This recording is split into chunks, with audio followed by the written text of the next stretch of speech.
in the market to make a profit. And so I keep on coming back to my core farm management training is when I can make a profit and reach my target, I want to get my variable and fixed costs locked in. And then if I can participate in the rally to some, I want to make some of that rally.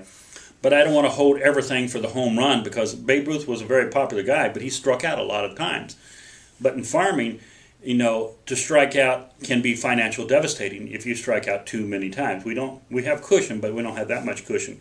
Because like in 2008, when you go from $8 to $3, a $5 swing, it can have a devastating impact on the bottom line.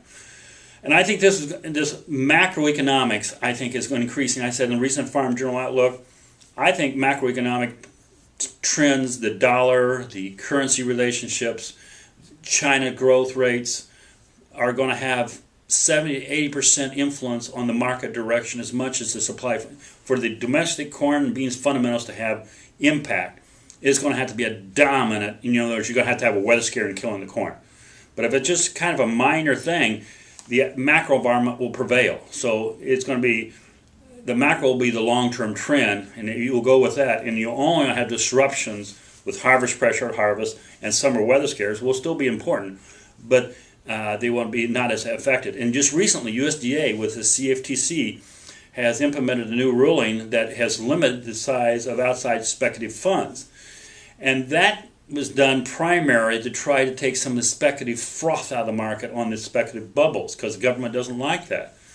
So now you could almost argue now that we don't have might not have the same structure to create a 2008 or 2011 price event unless the outside markets are extremely powerful with weather. So we'll have to see how it unfolds in 012, 013, 014. But that has basically been the evolution.